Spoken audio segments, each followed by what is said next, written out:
नमस्कार मित्रों, स्वागत है आपका इंटेंस लाइट यूट्यूब चैनल पर। मित्रों, आज हम मिड टर्म एग्जामिनेशन के तहत जो हमारा सिलेबस है उसको हम कवर करेंगे, जिसमें कुछ टॉपिक्स हैं, आप यहाँ देख सकते हैं। भू आकृति विज्ञान का अर्थ, परिभाषा एवं विषय क्षेत्र तथा मूल संकल्पना, ढाल का वर्गीकरण एवं विशेषताएं, महाद्वीपीय भारत एवं हिमालय का आच्छादन काल अनुक्रम, प्रमुख वलित रचना एवं स्थल रूप, भू आकृति विज्ञान में नूतन प्रवृत्तियाँ, प्लेट विवर्तनिकी का अर्थ एवं प्रमुख प्लेटें। मित्रों, आज हम भू आकृति विज्ञान का अर्थ, परिभाषा एवं विषय क्षेत्र को पढ़ेंगे और नेक्स्ट जो हमारा वीडियो होगा उसमें हम मूल संकल्पना को देखेंगे। ये जो मूल संकल्पनाएं हैं ये थोड़ी सी लॉन्ग है, इसमें कई संकल्पनाएं हैं जिसका विस्तार पूर्वक अध्ययन करना होगा, इसलिए आज हम केवल इसके अर्थ, परिभाषा और विषय क्षेत्र को ही कवर करेंगे। तो चलिए शुरू करते हैं आज का टॉपिक। चलिए, मिड टर्म एग्जामिनेशन कुछ इंपॉर्टेंट टॉपिक्स है जो पूछे जा सकते हैं, उसका सिलेबस है, उसे हमें कवर करना है। तो सबसे पहले मित्रों देखिए, भू आकृति विज्ञान क्या है, यानी जियोमॉर्फोलॉजी। जब इसके हम अर्थ को जानने की कोशिश करते हैं तो अर्थ को आप जानते हैं, एक शाब्दिक अर्थ होता है, एक व्यापक अर्थ होता है। तो हम पहले शाब्दिक अर्थ से ही इसको समझने की कोशिश करेंगे। जैसा कि यहाँ पे लिखा है जियोमॉर्फोलॉजी। जियोमॉर्फोलॉजी जो शब्द है आंग्ल भाषा का शब्द है, ठीक है, जो ग्रीक भाषा की जी, मार्फी एंड लोगस शब्दों से मिलकर बना है। जहाँ पर जी का मतलब होता है अर्थ यानी पृथ्वी, मार्फी का मतलब होता है फॉर्म यानी आकृति, और लोगोस का मतलब होता है डिस्कोर्स यानी क्रमबद्ध अध्ययन करना या क्रमबद्ध ज्ञान, ठीक है। यानी पृथ्वी, इसका संपूर्ण अर्थ क्या हुआ, पृथ्वी के रूप का, पृथ्वी के फॉर्म का जो है क्रमबद्ध अध्ययन करना। और आप जानते हैं किसी भी विषय का क्रमबद्ध अध्ययन को विज्ञान कहते हैं, इसलिए इसे भू आकृति विज्ञान कहा गया। तो ये इसका अर्थ है, ठीक है। ये शाब्दिक अर्थ हो गया और ये आंग्ल भाषा से लिया। हिंदी में अगर आप बात करेंगे तो जो हिंदी में जो ये शब्द दिए गए भू आकृति विज्ञान, ये अपने आप में स्पष्ट है। भू यानी पृथ्वी, आकृति यानी रूप और विज्ञान यानी क्रमबद्ध ज्ञान या क्रमबद्ध अध्ययन, ठीक है। तो पृथ्वी के रूप का क्रमबद्ध अध्ययन करना या उसका ज्ञान लेना या जानकारी लेना ही भू आकृति विज्ञान है। तो मैं समझता हूँ कि ये अर्थ स्पष्ट हो गया होगा। दूसरा कि अब हम इसके कुछ डिफिनीशंस को देखेंगे। मित्रों, यहाँ आगे बढ़ने से पहले मैं आपको बात बता दूं कि अर्थ और परिभाषा में काफ़ी अंतर होता है। किसी भी विषय अथवा किसी भी टॉपिक पर जब उसकी डिफिनीशन दी जाती है तो कोशिश की जाती है कि उस दिए गए टॉपिक का पूरा अर्थ उस डिफिनीशन में कवर हो जाए। लेकिन मित्रों, चूँकि विभिन्न प्रकार के विचारक हैं, विभिन्न विद्वान हैं, तो उनके विचार थोड़े बहुत अंतर में अस्पष्ट होते हैं। हर विद्वान के जो है विचारों में, हर वैज्ञानिक या जो भी भूगोलवेत्ता हैं उनके विचारों में थोड़ा बहुत अंतर पाया जाता है। इसलिए कभी कभी आप यह भी देखते होंगे कि एक डिफिनीशन किसी भी विषय के संपूर्ण अर्थ को व्याख्या नहीं कर पाती है। अर्थ संपूर्ण व्याख्या करता है, क्योंकि अर्थ में आप सारी चीज़ों को लेकर के चलते हैं, सभी डिफिनीशन को पढ़ते हैं, फिर उसके अर्थ को डिराइव करते हैं, तब उसका व्यापक अर्थ निकलता है। यहाँ पर जो हमने लिए ये शाब्दिक अर्थ है, लेकिन अब इसके हम व्यापक अर्थ को समझने की कोशिश करेंगे परिभाषा के थ्रू, ठीक। परिभाषा के द्वारा हम इसके अर्थ को, इसके कंसेप्ट को समझने की कोशिश करेंगे। तो इसे ध्यान से देखें। जैसे कि पहला जो परिभाषा है, देखिए, पीजी वारचेस्टर के अनुसार इन्होंने क्या लिखा है कि भू आकृति विज्ञान पृथ्वी के उच्चावचों का व्याख्यात्मक वर्णन है।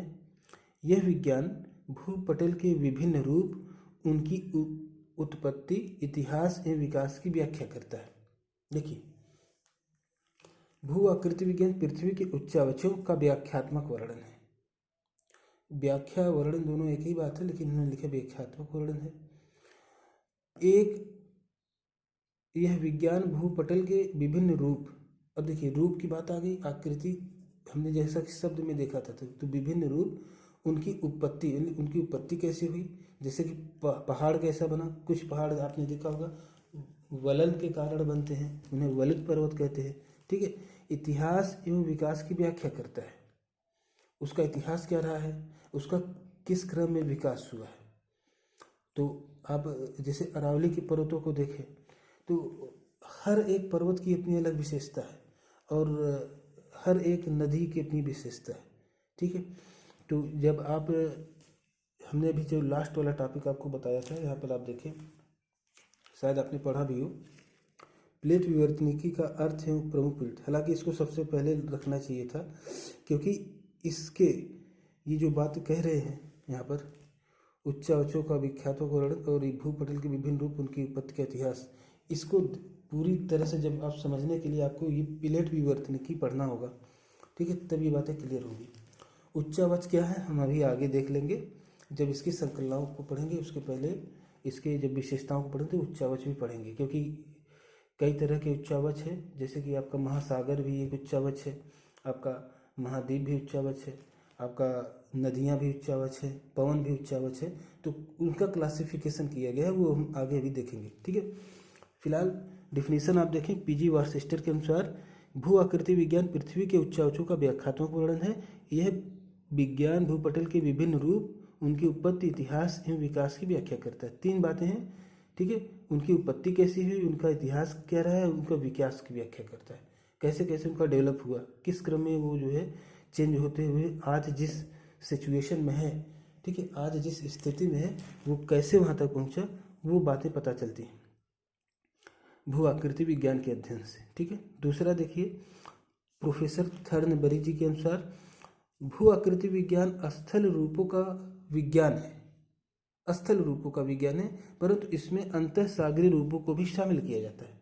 देखिए, अंतः सागरीय रूपों को भी शामिल करने की बात कर रहे हैं कौन, प्रोफेसर थर्नबरी जी। स्थल रूपों का विज्ञान, तो देखिए रूपों का विज्ञान है, ये तो आपको पता है, तो जाहिर सी बात है स्थल रूप तो उसमें आएंगे। इस डिफिनेशन और डिफिनेशन में क्या चीज़ मैच कर रहा है, उच्चावच। उच्चावच में स्थल रूप भी आ जाते हैं और सागरीय रूप भी आ जाते हैं, लेकिन इन्होंने अंतः सागरीय रूपों को शामिल किया है। ठीक है, ये बात आप ध्यान दीजिएगा। तो अंतः सागरीय भी एक उच्चावच होते हैं। तो ये दोनों बातें आप देखें काफ़ी कुछ मैच कर रही हैं। ठीक है, अगला देखिए, स्ट्रॉहलर के अनुसार भू आकृति विज्ञान स्थल रूपों का विज्ञान है। अच्छा सॉरी, ये स्ट्रॉहलर, ये तो इनका है। भू आकृति विज्ञान सभी प्रकार के स्थल रूपों की उत्पत्ति तथा उनके व्यवस्थित क्रमबद्ध विकास की व्याख्या करता है। अब देखें, सभी प्रकार के स्थल रूपों की उत्पत्ति, यानी स्थल चाहे पर्वत हो, पठार हो, घाटियाँ हो, ठीक है, और चाहे पाताल हो आपका, तथा उन सबके व्यवस्थित एवं क्रमबद्ध विकास का व्याख्या करता है। मतलब किस क्रम में विकास हुआ। जैसे कि जब आप पढ़ेंगे, जब प्लेट विवर्तनिकी पढ़ेंगे, आप देखेंगे कि पहले मतलब कि एक ही बहुत बड़ा जो है महाद्वीप था, फिर वो टूटते हुए कई भागों में परिवर्तित हुआ, फिर 2 महाद्वीप आपस में आकर टकरा रहे हैं, अंदर की प्लेटें टकरा रही, तो ऊपर महाद्वीप हमें टकराता हुआ दिखाई दे रहा है। ठीक है, फिर किस तरह से हिमालय वलित पर्वत का निर्माण कर रहा है, किस तरह से जो वहाँ पर चीज़ें हैं वो अभी आगे व्याख्या करेंगे। ठीक है, तो अभी तो इसकी शुरुआत है, अभी तो इंट्रोडक्शन एक तरह से चल रहा है। ये जो चैप्टर है इंट्रोडक्शन चैप्टर है। ठीक है, तो आप इसको इसी तरह से समझें, वो बातें हम आपको करेंगे क्योंकि हिंट दे रहे ताकि आप इसको समझ सकें। भू आकृति विज्ञान सभी प्रकार के स्थल रूपों की उत्पत्ति, उनके व्यवस्थित एवं क्रमबद्ध विकास की व्याख्या करता है। तो क्रमबद्ध विकास की व्याख्या करता है, इसका मतलब ये विज्ञान है। और चूंकि स्थल रूपों की, स्थल की बात कर रहा है, रूप की बात कर रहा है, इसका मतलब है स्थल का मतलब भू हो गया, रूप का मतलब आकृति होगी, विज्ञान हो गया। यानी ये जो डिफिनीशन है स्ट्रॉलर के, ये भी सही है, ये भी सही, ये भी सही, ये भी सही। थोड़े बहुत पॉइंट ऑफ व्यू रखने के तरीके अलग अलग हैं। ठीक है, अगला डिफिनीशन देखिए दोस्तों, लोबेक के अनुसार भू आकृति विज्ञान या स्थल रूपों के अध्ययन का विज्ञान भूगर्भ शास्त्र की एक शाखा है। तो ये लोबेक जी भूगर्भ शास्त्र की एक शाखा के रूप में इसे परिभाषित कर रहे हैं। तो ये भी जो कि एक डिफिनीशन है। ठीक है, तो ये 2-3 डिफिनीशन है, इसे आप ध्यान में रखें। चलिए बढ़ते हैं आगे।